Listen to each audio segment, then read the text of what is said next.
Allah tabaraka wa ta'ala berfirman, A'udzu billahi minasyaitonir rajim. Bismillahirrahmanirrahim. Wa laqad ba'asna fi kulli ummatin rasulan an i'budullaha wajtanibut taghut. Surah 16 itu surah An-Nahl, ya. Ayat 36. Walaqad, dan sungguh, kata Allah dalam firman-Nya, basna, kami telah mengutus, fi kulli ummatin, pada setiap umat itu, rasulan, seorang rasul, untuk menyerukan kepada kaumnya, an ya'budullaha, sembahlah Allah, beribadahlah kepada Allah, wajtanibut taghut, dan jauhilah taghut.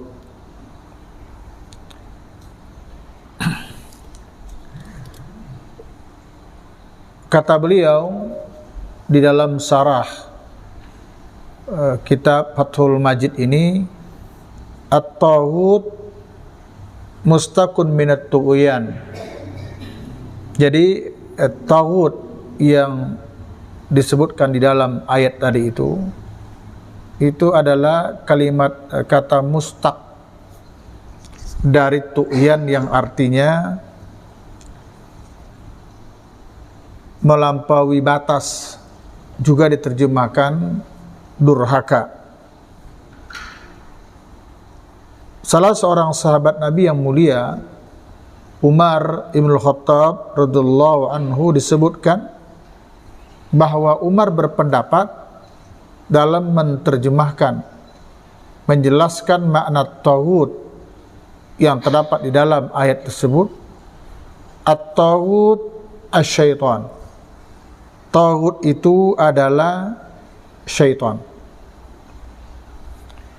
Kemudian ada lagi pendapat dari Jabir bin Abdullah radhiyallahu anhu,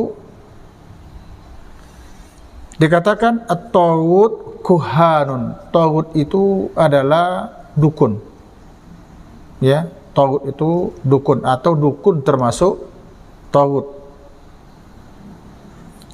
yang dipengaruhi oleh syaitan, ya. Kemudian Malik menyebutkan bahwa taghut kullu ma ubida min dunillah, semua yang disembah selain Allah adalah taghut. Inilah pendapat yang umum dipakai oleh para ulama. Yang dimaksud dengan taghut adalah kullu ma ubida min dunillah. Jadi kalau dikatakan tadi wajtanibut taghut, jauhilah taghut, berarti bacanya kulla ma ubida min dunillah, semua yang disembah selain Allah adalah taghut. Apa aja yang disembah selain Allah? Bisa patung, bisa berhala, ya, bisa pepohonan, bebatuan, mungkin juga orang per orang yang dijadikan sebagai sesembah selain Allah. Maka yang disembah itu apapun namanya selain Allah, maka itu adalah taghut.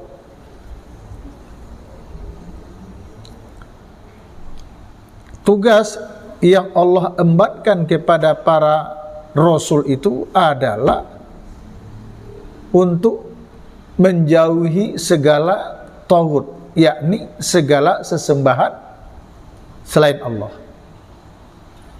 yang hanya beribadah kepada Allah tabaraka wa ta'ala. anak-anak sekalian, tugas ini terasa berat. Kenapa tidak? Manusia yang tersebar di berbagai pelosok penjuru dunia ini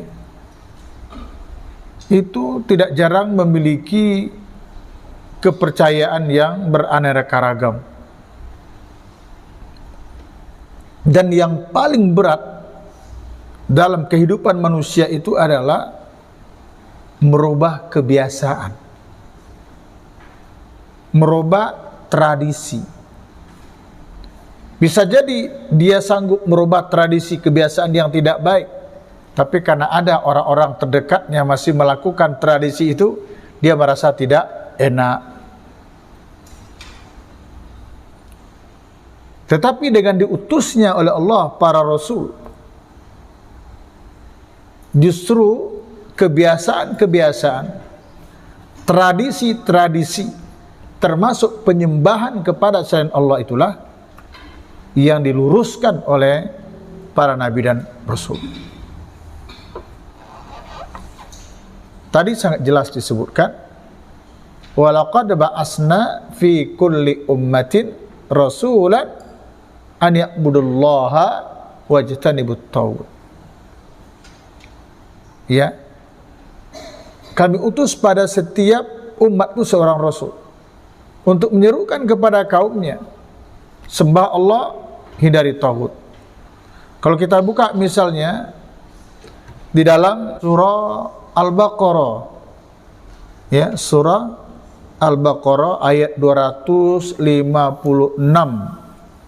setelah ayat kursi, la ikraha fid din qad tabayyana ar-rusdu minal ghayy faman yakfur bit taghuti wa yu'min billah faqad istamsaka bil urwatil wusqa lam fisama laha. La ikraha fid din, tidak ada paksaan di dalam agama ini. Qad tabayyana ar-rusdu minal ghayy, telah jelas, telah tampak perbedaan yang jelas antara yang pintar dari yang bodoh, kata Allah. Kemudian faman yakfur bit taghuti wa yu'min billah, barang siapa yang kafir kepada taghut. Apa tadi taghut? Semua yang disembah selain Allah. Barang siapa yang kufur, yang kafir, barang siapa yang mengingkari, paham gak tuh? Barang siapa yang mengingkari, yang kufur kepada yang disembah selain Allah, wa yu'min billah, dan dia beriman kepada Allah. Seluruh yang disembah-sembah selain Allah dia tidak percaya, dia ingkari itu semua. Paham kalian? Ada yang menjadikan Uzair anak Tuhan sebagaimana keyakinannya orang-orang Yahudi, lalu disembah. Ada keyakinan orang lain yang menjadikan Isa Al-Masih bagian dari Tuhan, yang disebut dengan Trinitas. Itu keyakinan mereka. Kita yang mentauhidkan Allah wajib mengingkari itu. Paham kalian? Jadi ketika seseorang menyatakan la ilaha illallah, la ma'budu bihaqqin illallah, tidak ada zat yang hak untuk disembah selain Allah, untuk kesempurnaan itu konsekuensinya dia adalah mengingkari semua yang disembah selain Allah. Paham makna mengingkari? Tidak mempercayai. Ada orang lain mengatakan ini Tuhan dia, itu keyakinan dia. Kita boleh meyakininya? Tidak. Itu maknanya. Ya. Ada yang meyakini misalnya sesembahan dia ini gitu. Ini sosoknya yang dia sembah. Itu keyakinan dia. Tapi kita wajib mengingkari. Paham? Kita tidak boleh mempercayai itu. Itu makna yakfur bit taghut.